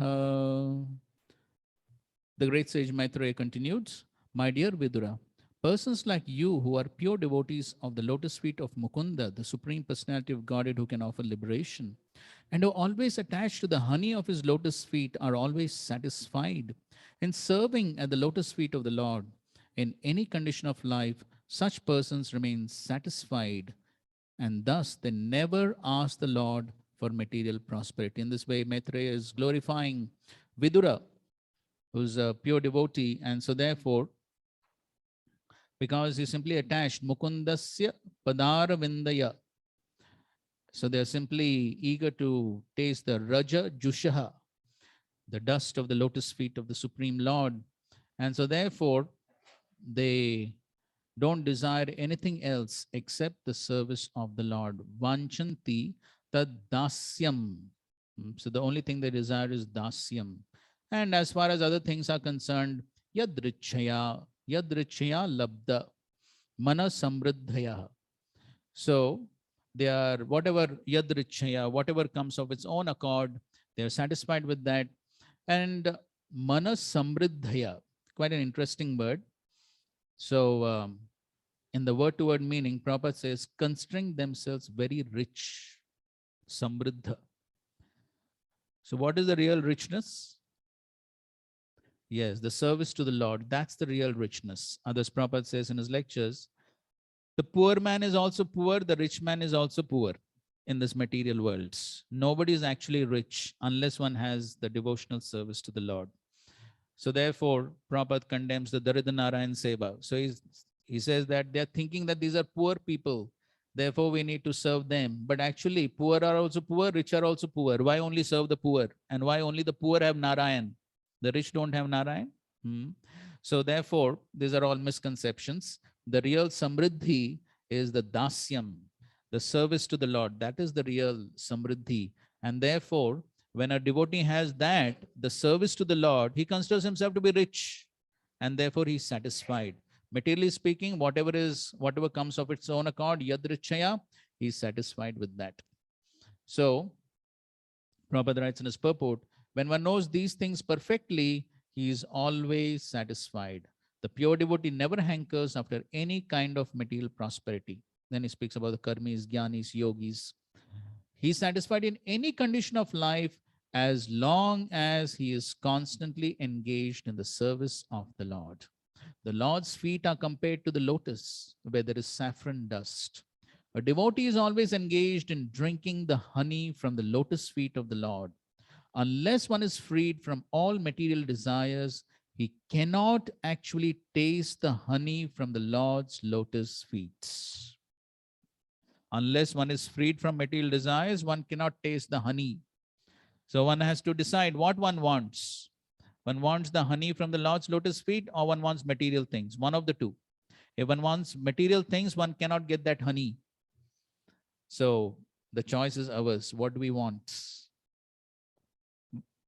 One has to discharge his devotional duties without being disturbed by the coming and going of material circumstances. So material circumstances will change. So many changes will take place in the material world. But what has to continue is the devotional service. Sometimes we get too affected by the material circumstances, and that creates a disturbance in our practices of devotional service. But the devotee, he tolerates the changes of the material world. As Prabhupada says, material world one cannot change. It is like the waves of the river or the waves of the ocean. One cannot stop. They will keep on coming, going. So many changes will take place. That's what Srila Bhaktisiddhanta Saraswati Thakur told Srila Prabhupada. You're thinking about independence, this ruler, that ruler. These things will keep on changing. But one thing that cannot change is Krishna consciousness. That's the only thing that does not change. The only thing that does not change is the spirit soul, the Supreme Lord, and the relationship of the spirit soul with the Supreme Lord. That's one thing which does not change. So if one is fixed on the eternal, then even though so many changes can take place in the material situations in the material world, one who is fixed, one who has taken shelter of the eternal, remains fixed. Then he's not disturbed. But one who has not taken firm shelter of the eternal truths, then he gets very much disturbed by the flickering situations of this material world. So therefore, the important point is to take shelter of those facts which are eternal. And therefore, having a firm shelter on the Supreme Lord, a firm shelter on our Acharyas, Srila Prabhupada, these are eternal truths which will never change. So many things in this material world can change. So many people will come, so many people will go, so many situations will change. We are seeing that. So many things change. We all have experience. So many things keep on changing in the material world. Every day, every moment practically, things are changing. But one thing that cannot change is our eternal relation with Krishna. So if we take that firm shelter of these eternal truths, then whatever material circumstances may change, one is not affected by that. So further down, Prabhupada says, one has to discharge his devotional service without being disturbed by the coming and going of material circumstances. This desirelessness for material prosperity is called nishkam. One should not mistakenly think that nishkam means giving up all desires. That is impossible. And further down he says, for a devotee, the state of mind nispriha is the right position. Actually, every one of us already has an arrangement for our standard of material comforts. A devotee should always remain satisfied with the standard of comforts offered by the Lord, as stated in the Ishopanishad, Tena Tyaktena Bhunjita. This saves time for executing Krishna consciousness. So if one is not on this platform of nishkam, nispriha, then one has desires and one tries to satisfy the desires, and one thinks that something is incomplete in my life. I have something lacking. I need this, I need that. Something is lacking. But Srila Prabhupada writes that beautiful statement in the purport to the invocation to the Ishopanishad. Prabhupada writes, all forms of incompleteness are only due to the incomplete knowledge of the complete whole. So the only reason we experience some incompleteness, one thinks something is lacking. And usually this happens when there's a comparative mentality, when one is thinking, I'm lacking this, he has something more, I have something less, one compares. And then one thinks something is incomplete in me. He can sing better, He can serve better. He can eat more prasad. Mm. So many things. He has more, I have less. So much comparison. And one thing, something is incomplete. But the only cause of such feelings of incompleteness is what? Incomplete knowledge of the complete whole. When one understands Krishna is complete, his plan is complete, everything about the Supreme Lord is complete. The only thing that is incomplete is my understanding of the complete. That is the only thing which is incomplete. So when one understands this, then one can become nispriha, one can become nishkam. Everything is perfect in this world. What is happening in my life is perfect and complete. What is happening in another's life, that is also perfect and complete. Everything is happening perfectly according to the plan of the Lord. It's all perfect and complete. So what is there to lament? What is there to desire? Nothing. On this platform, one can be totally peaceful. Otherwise, as long as one is having hankerings, I want this, I want that, then one wastes time. Therefore, Prabhupada is saying, this saves time for executing Krishna consciousness. So if one understands, as far as material things are concerned, Krishna has given me perfectly, according to my quota, according to what I deserve. If one understands this, one can peacefully practice Krishna consciousness and not be affected by the changing situations of the material worlds. Okay, maybe we can take one or two questions before proceeding to the next section. Okay, Revati.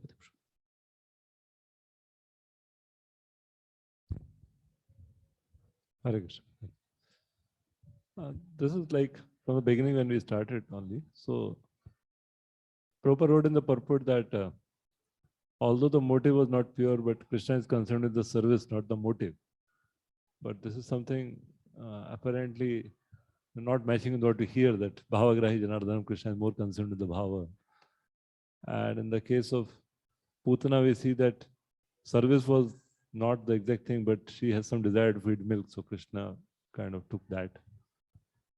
So how does it like really works? Because here Prabhupada says Krishna is concerned with the service, not the motive, but most often for our own understanding and preaching. Apart from service, we focus because pure devotion service when you offer intentionally, not accidentally also. And we give so many examples like the demons, they fought with Krishna, they pleased, but because the intention was not, so then it was not considered pure devotion service. So here, what was the distinction and how this case worked out to be so different? That I mean, in general, we hear like that. Apart from service, the intention is to be also. Okay, so Prabhupada is asking the question that Prabhupada writes, Krishna did not consider the motive, he only considered the service that he did. Okay, somebody would like to elaborate on that? What does it mean? Let's hear your thoughts and then we will take the discussion. Yes. One understanding, actually Krishna is so merciful that he is ready to accept whatever way this. If someone is offering service, even if the motive is not correct, Krishna mercifully accepts that. Understanding gradually the motive will become purified. And if someone offers with correct motive, then obviously Krishna is going to accept. So it's a merciful nature of Krishna that Krishna is ready to accept. Understanding that as a loving father, he is ready to accept the offering of gradually the. Okay, good. Thank you. Some other points? Some other thoughts on that statement? Andadipru? The primary goal of Krishna is to bring back the living entity to his lotus feet. So that Anichatam, that verse comes in the 5th canto, I think, where demigods are praying that you give your own, the nectar of your own lotus feet. So if a jiva approaches the Lord some way or the other, then the Lord wants to see that some way he gets the taste of that relationship along with whatever he wanted, except that. Because he wants that the relationship gets established. While someone who doesn't approach the Lord only, then the Lord is unable to offer him that. But when someone approaches him, then some way he wants to develop that relationship where his kindness and the sweetness is experienced by the jiva. And the person who is approaching with motive and without motive are not giving the same amount of pleasure to the Lord. That is also in many verses of Bhagavatam. In one third canto, purport Prabhupada writes that Sakama Bhaktas, they are not satisfying the Lord like the Nishkama devotees. So the Lord becomes very pleased and he gives himself to those who are Nishkama. So the way the Lord feels pleasure in his heart from both the devotees is different. That's why when the devotees are told that we should look for pure motive, even here, Dhruva is repenting. So finally, as we understand the purity of the Lord's heart and the sweetness of the Lord's heart, Lord's selflessness, then the devotee will feel that repentance for his motive. So beforehand tell that, Prabhu, if you are with a good motive, then it will be useful to have a sweetness and Lord will get more pleasure. But because Lord is actually wanting to get the devotee back, he will purify that heart and also get him. So he's still satisfied that he is at least coming to me. Good, thank you. Yes, Sudan. Roji, there is no end to the, at no point of time one can tell that now the motive is at the peakest, this is the highest level of motive, there is nothing beyond it. And even in the case of service also, there is no end and no limit to it. So when a demon renders some service to the Lord, even if it's without proper motive, at least he is somewhere doing something, so the Lord becomes pleased with his effort at his level, and he accepts the service. But in case of a devotee, the Lord wants to make sure that he makes progresses, and Lord has more expectation from him. Like in case of Putana, she was a demon, so though she did not have proper motive, the Lord accepted. But in case of Dhruva Maharaj, he is already considered to be more elevated, and Lord has got more expectation from him. So that's the reason Lord expects him to be more pure. And here, the motive is also being taken into consideration by the Lord. Okay, good, thank you. We find that in the Bhagavad Gita, Krishna is, when he speaks about these 4 types of devotees, Chaturvida Jana Sukritino Arjuna, Artho, Jignasur, Artharthi, Jnani. So he says, amongst these 4, the Jnani is the best, is most dear. Why? Recommendation to become desireless. It is to be understood that the meaning should not be desireless for anything, for a sense gratitude. Asked a question. The question remains this. You ask the question. Later on, not to give a purport parallel.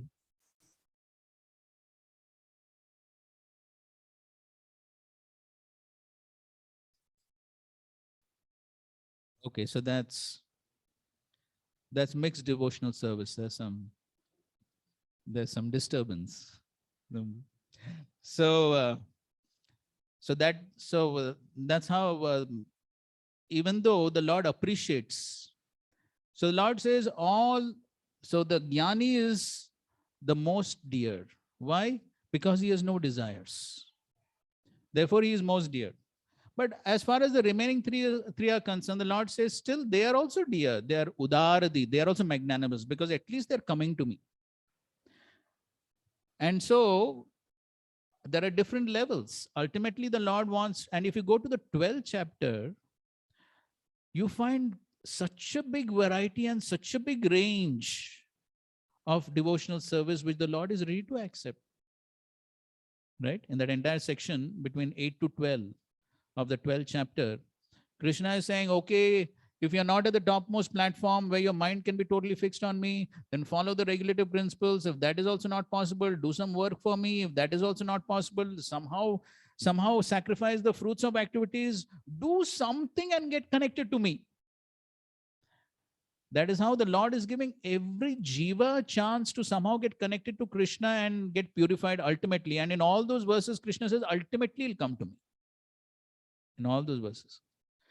So yes, so everyone is being given a chance, but everyone is not having the same reciprocation with the Lord. And so those who have material desires, Krishna says, okay, they're udaradi. The Jnani, he still has some desire for liberation, but he has no material desires. So therefore, he is definitely more dear. And Krishna says, he is as good as my own self. The Jnani, he says, is as good as my own self. Now, if we go to the Bhagavatam, 11th canto, when he's speaking to Uddhav, Krishna tells him that he is more dear to me than my own self. And even Lakshmi and Brahma and Shiva, even they are not as dear. But a devotee like you, Uddhav, you are more dear to me than my own self. So you see the different gradations. So yes, Krishna is ready to accept the service. Krishna is ready to accept motive, whatever it may be. Krishna is ready to accept, somehow get purified. Krishna is ready to accept all that. But the way he reciprocates with the devotee is not the same. And that's what we saw in the previous purport also here. Prabhupada is writing. The way, the dictation which Krishna gives to the non-devotee, to the devotee is not the same. In one lecture also Prabhupada is saying, how the Lord reciprocates with the surrendered and the unsurrendered. It is not the same. So the reciprocation, the proximity, that all varies according to the motive, the service, the quality of service. So then everything varies. But Krishna is giving a chance to it. That is my understanding. Would you like to say something?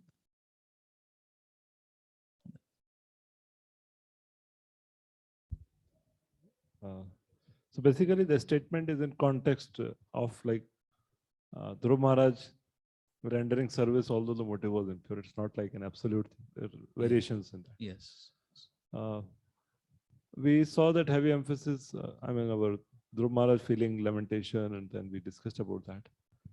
But I was just wondering, our Srila Bhaktivinoda Saraswati Maharaj talks about the Balam Rise concept also, where he says that, that the Guru kind of engages the disciple and somehow encourages him.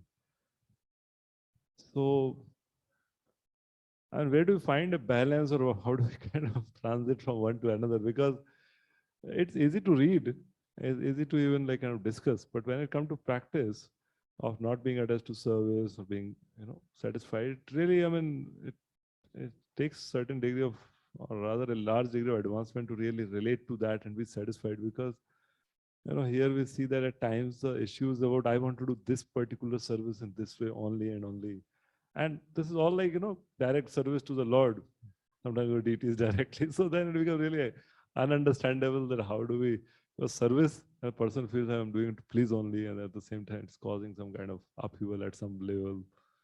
So yesterday we had a meeting in some group, so like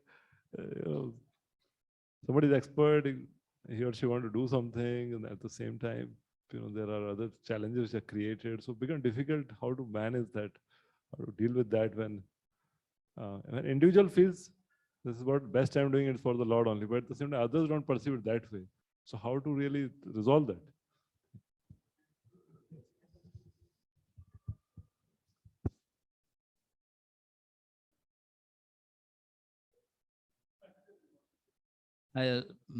Whatever, ultimately at that point of time,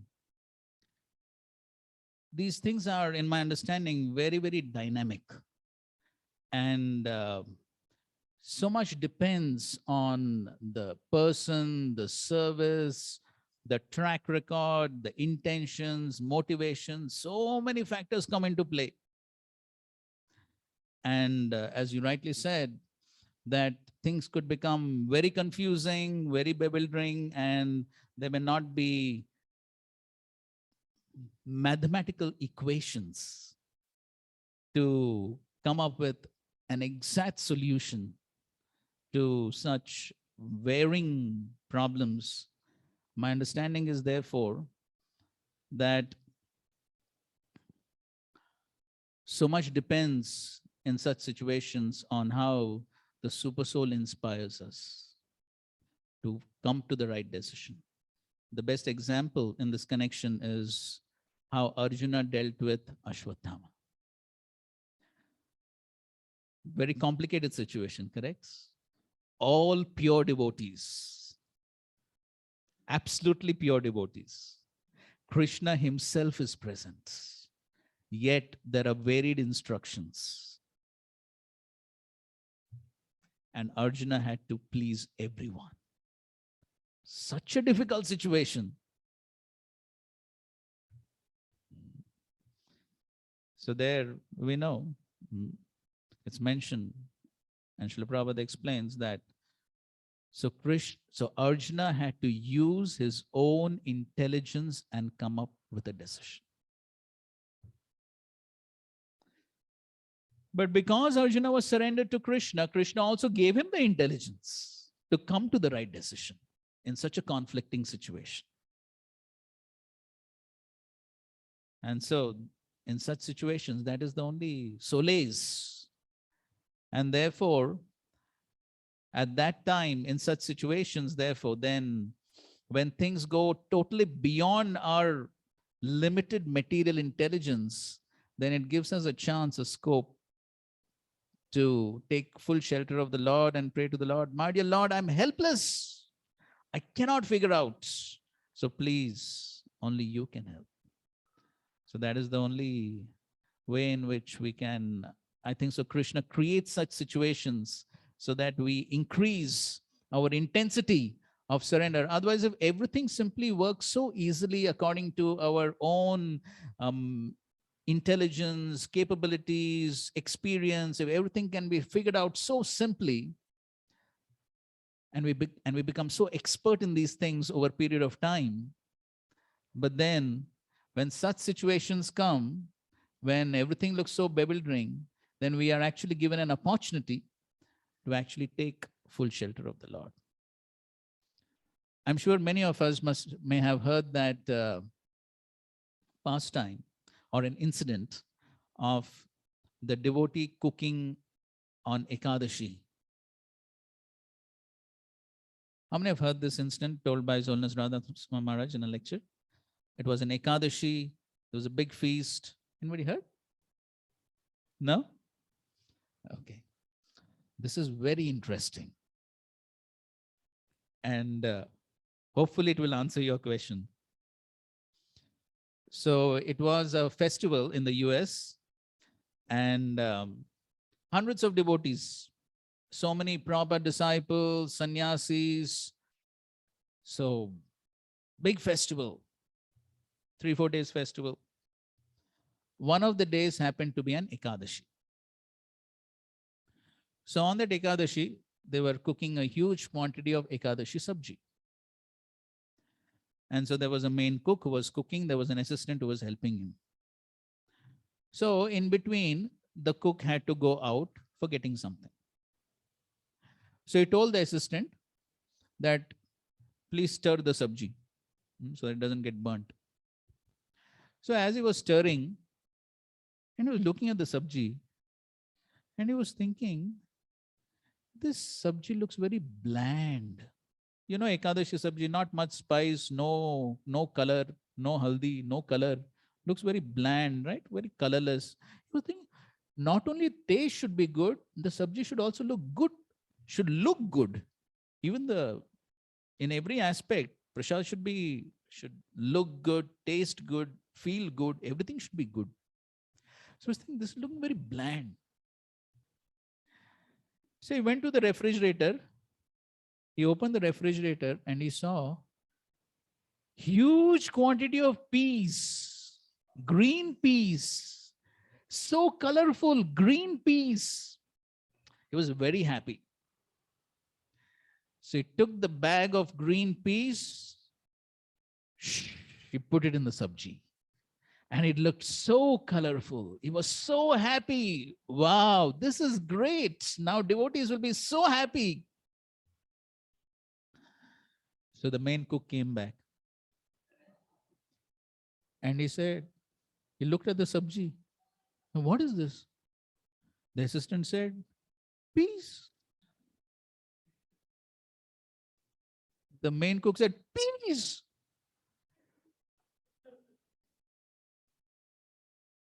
What's the problem?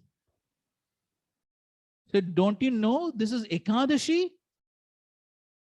So what? So Ekadashi, it is said no grains, no beans, where it is said no peas.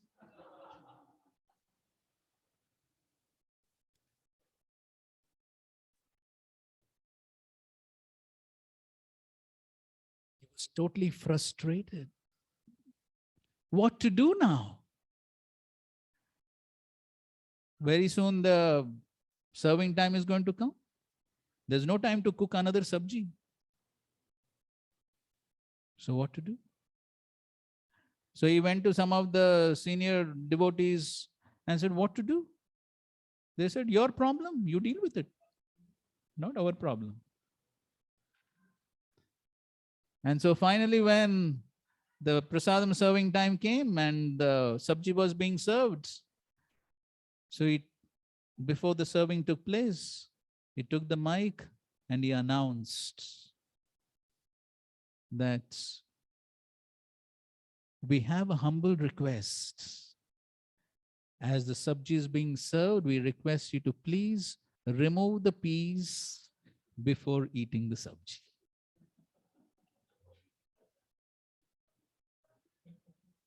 What else to do? So just see, now that cook, the head cook, the main cook could be the most expert cook in the entire world, universe. But if Krishna inspires the assistant to put peas in that sabji, who can do anything?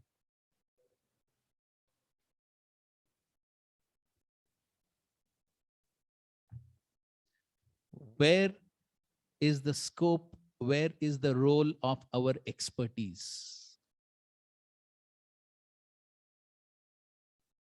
That's how Krishna could totally humble the most expert person, if Krishna wants to do that.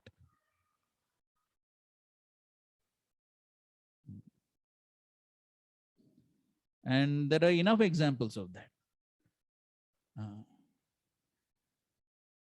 In one place, they made grand arrangement for a festival. Huge pandal, VIPs, this, that, so many. Everything was set up. And a cyclone came and took the pandal away. What to do?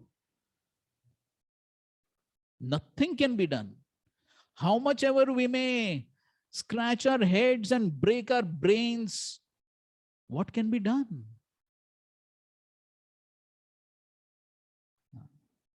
This is how Krishna teaches everyone. You are insignificant. That is how Krishna forces the jiva to take shelter of the Lord and with folded hands, with bowed heads, pray before the Lord, my dear Lord, I am simply an insignificant fool. If you desire, I can render some service. If you don't desire, I am helpless. This is how Krishna helps the living entity come to that realization. This is his mercy. And so therefore, when we are put in such situations, then this is our only shelter. And this is what Krishna wants us to come to his shelter and give up our own thoughts of our own greatness and our own abilities and come to the conclusion that Krishna, I am yours.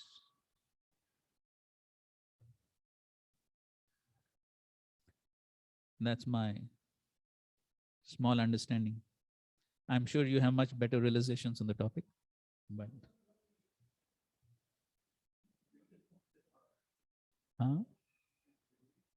These are not Ekadashi stuff. The matter which we use, the green peas, they're not taken on Ekadashis. No. That was the news also. I also didn't know because I never cooked them. Okay. Okay, fine. Question? Okay. We see that this Dhruv Maharaj case, actually Lord fulfilled the desires. Initially, he had the revengeful attitude towards his stepmother, and Lord fulfilled. And Dhruv Maharaj is repenting for that. Now, we see that Lord Chaitanya Mahaprabhu says that Ami Vigya Visay Kena Dipa. So although sadhaka may have material desires, he is performing devotional service. So Lord may purify it, Lord may fulfill, may not fulfill it. In case of Dhruva Maharaj, he fulfilled the desires. And although at this position, Dhruva Maharaj was purified, and he was actually at that point, he was not desiring that, but still Lord fulfilled. So how to understand this? So it is completely upon the Supreme Lord. He may like to fulfill the desire of sadhaka, or he may not, depending upon. Right. Depending upon that devotee. Okay. So just like in one of the purports, Srila Prabhupada wrote that Krishna, he gave Dhruva Maharaj the opulence because he knew that even after getting the opulence, he will not give up his devotional service. So therefore he gave.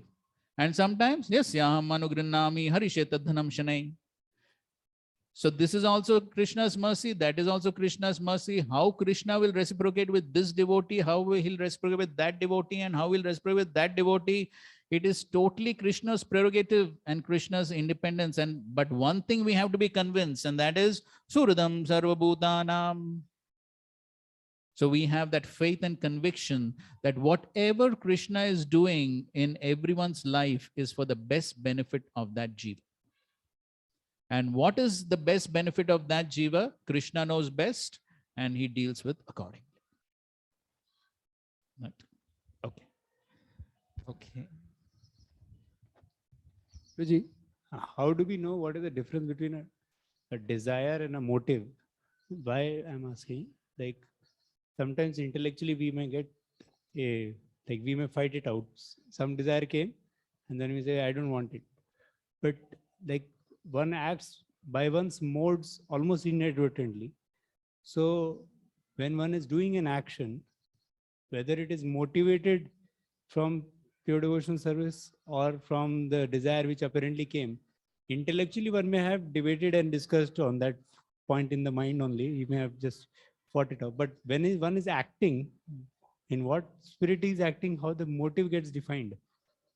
Because modes are so imperceptible at that moment. So if devotional service done with a motive causes repentance later, well, causes this kind of problem. So we want pure devotional motive to be there. Even a material desire may remain for like some time to get washed away. Well, desire is there and one is fighting it. But how to keep that motive very clear? Means we have to distinguish at least the motive is right or not in the action. Correct. So therefore, what is the motive? Therefore, in the definition of pure devotional service, Anya Abhilash Ita. The Ita defines the motive. So one may have Abhilash, but if the motive is correct, then it is acceptable. So if the examples are given, so somebody is calling out to the Lord for help. So somebody is maybe going to slip and fall, or somebody is maybe facing a very dangerous situation, a very precarious situation. One calls out to the Lord for help. That's a desire. But then what is the motive? So why I want to save my life? I want to save my life because I want to serve. That's a pure motive. But if there is some other motive besides that, then that's a contamination. So now your question is how to discern our own motive. Definitely, as it is said, that we all know the famous example. Put a black spot on a black cloth, it's not visible. But the same black spot on a white cloth, it is visible. So therefore, to the degree we are pure, we can discern the black spot. Therefore, on our own, it is very difficult. And therefore, therefore, Prabhupada again and again speaks about sincerity. So when there is sincerity to get purified, then Krishna sees that sincerity and he helps the sadhaka discern. But if the sincerity itself is lacking, then Krishna allows. Okay, go ahead. Go ahead with your motives, go ahead with your plans. And then at a later time, at the right time, then Krishna strikes so that the person understands, oh, that was wrong. So much is based on one's sincerity. Therefore, Prabhupada again and again, repeatedly, he writes about sincerity. So when that sincerity is there, then Krishna reciprocates accordingly. And of course, being influenced by the modes, it's very difficult to discern the yellow spectacles, and therefore the importance of taking guidance. So if we have doubts whether I'm going on the right track, wrong track, if it's difficult to discern, best is to take some guidance and seek some. Okay, thank you very much for the discussion. Anyway, so that those online don't feel we are neglecting them. So anyone online has any questions or comments?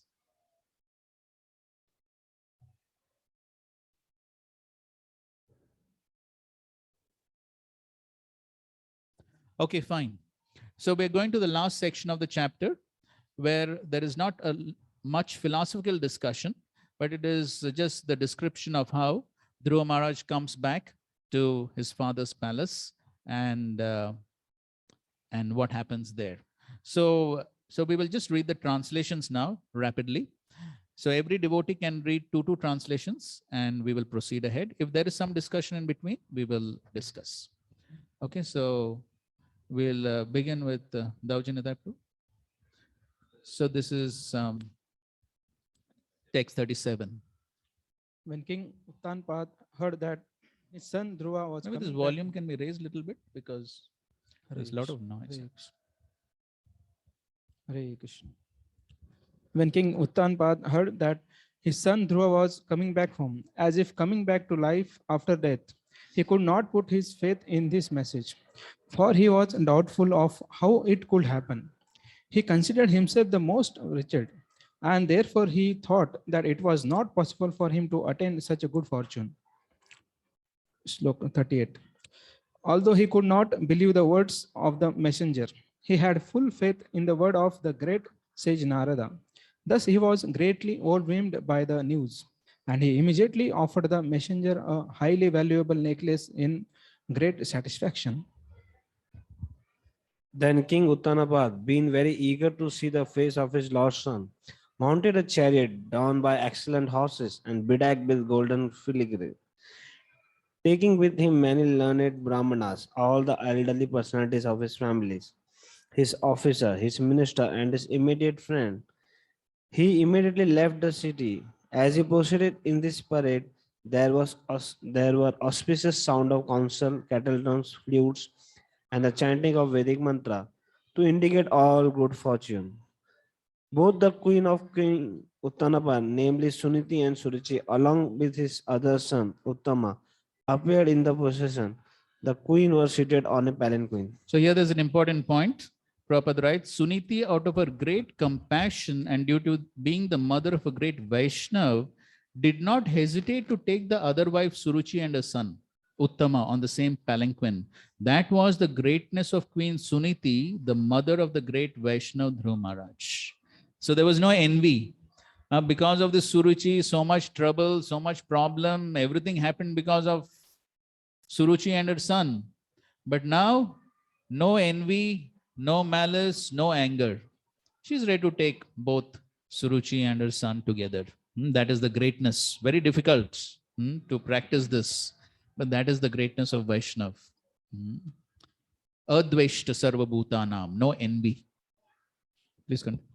Upon seeing Dhruva Maharaj approaching the neighboring small forest, King Uttanpad with great haste got down from his chariot. He had been very anxious for a long time to see his son Dhruva, and therefore with great love and affection, he went forward to embrace his long lost boy. Breathing very heavily, the king embraced him with both arms. But Dhruva Maharaj was not the same as before. He was completely sanctified by spiritual advancement due to having been touched by the lotus feet of the Supreme Personality of Godhead. Reunion with Dhruva Maharaj fulfilled King Uttanpad's long cherished desire, and for this reason he smelled Dhruva's head again and again and bathed him with torrents of very cold tears. Then Dhruva Maharaj, the foremost of all nobles, first of all offered his obeisances at the feet of his father and was honored by his father with various questions. He then bowed his head at the feet of his two mothers. Okay, so again we see Dhruva Maharaj. He is bowing his head at the feet of both the mothers, including his stepmother. So why is that so? Prabhupada writes, the answer is that after achieving perfection by self-realization and seeing the Supreme Personality of Godhead face to face, Dhruva Maharaj was completely freed from all contamination of material desire. Feelings of insult or honor in this material world are never perceived by a devotee. Not so easy. But then Prabhupada quotes Trinada Pisunichena Tarora Pisohishnuna after that. So the pure devotee is the noblest of all, and he has no feelings of animosity towards anyone. Duality due to animosity is a creation of this material world. So we already discussed on that, friends, enemies, is on the bodily concept. Next. Suruchi, the younger mother of Dhruva Maharaj, seeing that the innocent boy had fallen at her feet, immediately picked him up, embracing him with her hands, and with tears of feeling, she blessed him with the words, "My dear boy, long may you live." So because Dhruva is behaving like that towards Suruchi, then Suruchi is also reciprocating accordingly. She is also ready to bless Dhruva. And the next verse is an important verse. Yasya prasanno bhagavan guner maitriyadibir hari tasmai namanti bhutani nimnam apa ivaswayam. Unto one who has transcendental qualities, due to friendly behavior with the Supreme Personality of Godhead, all living entities offer honor, just as water automatically flows down by nature. This verse is quoted in the Nectar of Devotion. I mean, it's not quoted, but the Acharyas quote this verse in the discussion on the 6 characteristics of pure devotional service. When the second characteristic, what is that? Shubhadha. So under Shubhadha, there are 4 aspects of Shubhadha. Anybody remembers?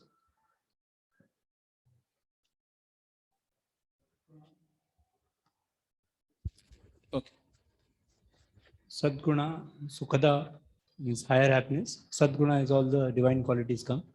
And Priyanam, Sarva Jagatam Priyanam. Sarva Jagata Prinanam and Anuraktata.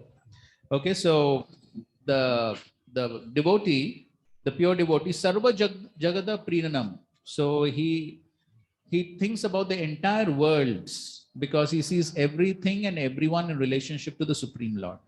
And at the same time, Anuraktata means he attracts everyone. Because he is thinking about the welfare of everyone, then he also attracts everyone towards him. And so in that connection, the same verse is quoted about Dhruva Maharaj. So because Dhruva Maharaj, he has no envy, no animosity, he's thinking about the welfare of everyone. So therefore, everyone also becomes attracted towards him. And that is how Suruchi also, because of the wonderful qualities of Dhruva, she gave up her animosity and she is now able to bless Dhruva. As Prabhupada writes, since Dhruva Maharaj was blessed by the Lord due to his transcendental qualities, everyone was bound to offer him all respects and benedictions, just as water by its nature flows down. A devotee of the Lord does not demand respect from anyone, but wherever he goes, he is honored by everyone throughout the whole world with all respects. And then quoting the 6 Goswamis, Dhira Adhira Jana Priyo. Because a devotee, having pleased the Supreme Personality of God, is the source of all emanations, automatically pleases everyone, and thus everyone offers him respects. And that's what we see in the case of Srila Prabhupada, how Srila Prabhupada was respected by everyone because Srila Prabhupada loved everyone. Please continue. The 2 brothers Uttama and Dhruva Maharaj also exchanged their tears. They were overwhelmed by the ecstasy of love and affection, and when they embraced one another, the hair on their bodies stood up. Suniti, the real mother of Dhruva Maharaj, embraced the tender body of her son, who was dearer to her than her own life, and thus forgot all material grief, for she was very pleased. Vishwanath Thakur says that Dhruva Maharaj met his mother last. You can see in the previous verses, he met his stepmother and father and everyone else. He met his mother last because the mother was actually unconscious. Because of, she was so much in happiness that her son has come back. She actually fainted. and so therefore he meets her last. Okay. My dear Vidura, Suniti was the mother of a great hero. Her tears, together with the milk flowing from her breasts, wet the whole body of Dhruva Maharaj. This was a great auspicious sign. So Prabhupada writes this was like an abhishek, water, milk. So he says this auspiciousness of the abhishek ceremony performed by his beloved mother was an indication that in the very near future, Dhruva Maharaj would be installed on the throne of his father. This abhishek ceremony performed by his beloved mother was an indication that he would occupy the throne of Maharaj Uttanapad. And the next paragraph, a devotee is also a great hero because he conquers the influence of Maya. In the fourth canto purport, in the section of King Prachin Barishad, there Srila Prabhupada writes there are two types of heroes. One is a material hero who becomes great by material achievements, and the other type of hero is on the spiritual platform, a Goswami who totally controls the senses. So two types of heroes. Please continue.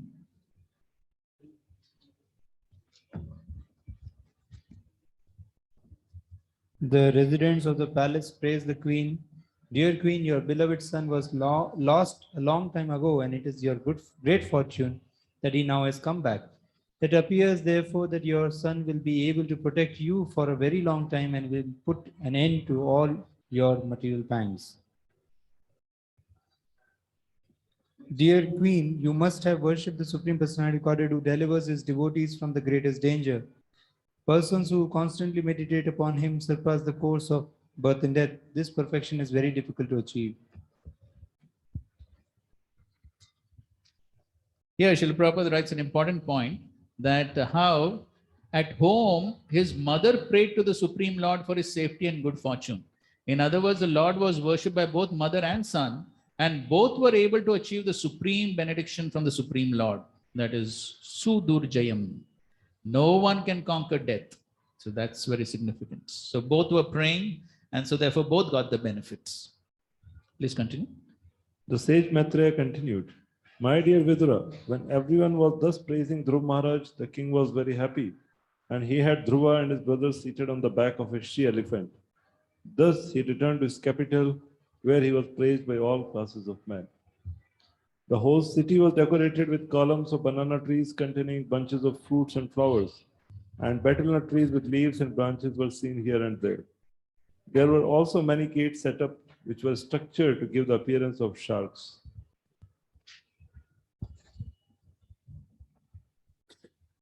At each and every gate, there were burning lamps and big water pots decorated with differently colored cloth, strings of pearls, flower garlands, and hanging mango leaves.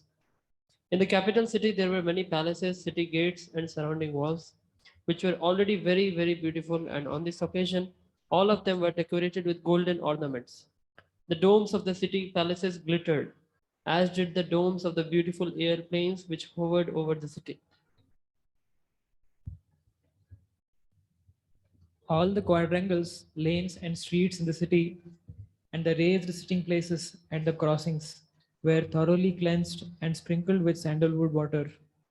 And auspicious grains such as rice and barley and flowers, fruits, and many other auspicious presentations were scattered all over the city. Thus, as Dhruv Maharaj passed on the road from every place in the neighborhood, all the gentle household ladies assembled to see him, and out of material affection, they offered their blessings, showering him with white mustard seed, barley, curd, water, newly grown grass, fruits, and flowers. In this way, Dhruv Maharaj, while hearing the pleasing songs sung by the ladies, entered the palace of his father. Dhruv Maharaj thereafter lived in his father's palace, which had walls bedecked with highly valuable jewels. His affectionate father took particular care of him, and he dwelled in that house just as the demigods lived in their palaces in the higher planetary systems. The bedding in the palace was as white as the foam of milk and was very soft. The bedsteads were made of ivory with embellishments of gold. and the chairs, benches, and other sitting places and furniture were made of gold.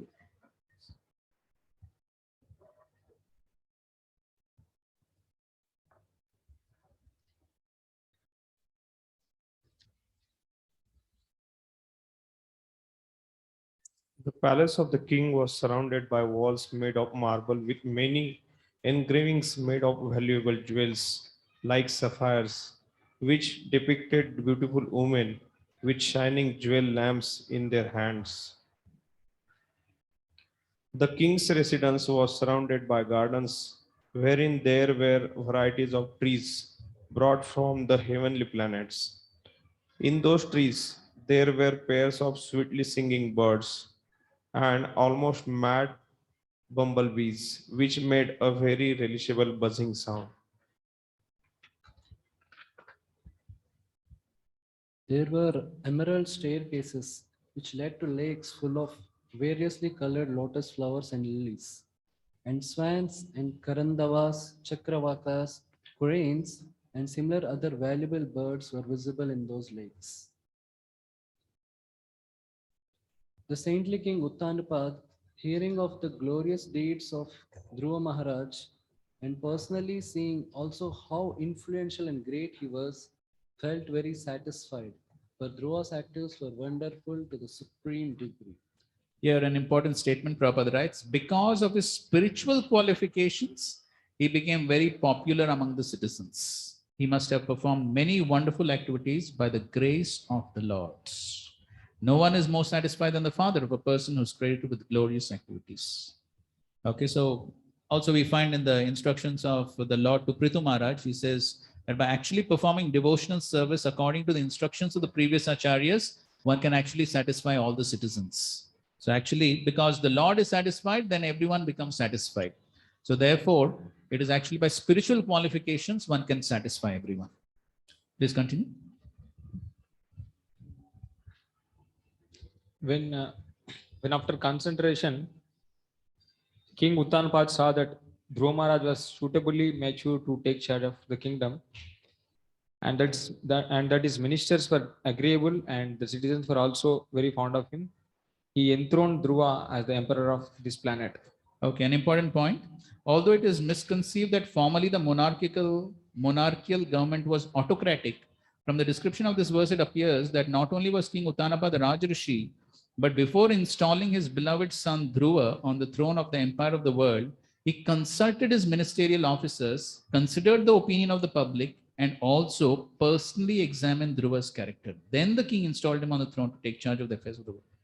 So he was not autocratic, that he took a decision independently, but he consulted the ministers, he saw the public opinion, he personally examined, then he installed him. So, and then later on we find Dhruva does exactly the same thing before installing the next king. He also, there also Prabhupada writes the same point. He was not autocratic. So that is the way of good governance. One is not autocratic, but then one consults everyone before taking important decisions. And the last verse. After considering his advanced age and deliberating on the welfare of his spiritual self, King Uttanapada detached himself from worldly affairs and entered the forest. Okay, so in this way, King Uttanapad, he installed Dhruva Maharaj on the throne and he went to the forest. So Prabhupada writes that as Maharaj Dhruva practiced austerity in his early age, his father Maharaj Uttanapad in his old age also practiced austerity in the forest. Sometime one has to practice. But in modern days, however, it is not possible to give up one's home and go to the forest to practice austerity. But if people of all ages would take shelter of the Krishna consciousness movement and practice the simple austerities of no illicit sex, no intoxication, no gambling, and no meat eating, and chant the Hare Krishna mantra regularly, 16 rounds, by this practical method, it would be a very easy task to get salvation from this material world. Thus, in the Bhagavatam purports of the 4th canto, 9th chapter of the Srimad Bhagavatam entitled Dhruva Maharaj returns on. Okay, so thank you very much. So this is the end of the 9th chapter. And so the 10th and the 11th chapter is the fight of Dhruva Maharaj with the Yakshas. The 10th chapter is extremely short without any purports, not much purports. So both of them have the same theme. So we'll cover the 10th and 11th chapters on Tuesday. Okay, so Monday being Ekadashi, we won't have class. On Tuesday, we'll cover the 10th and 11th chapters.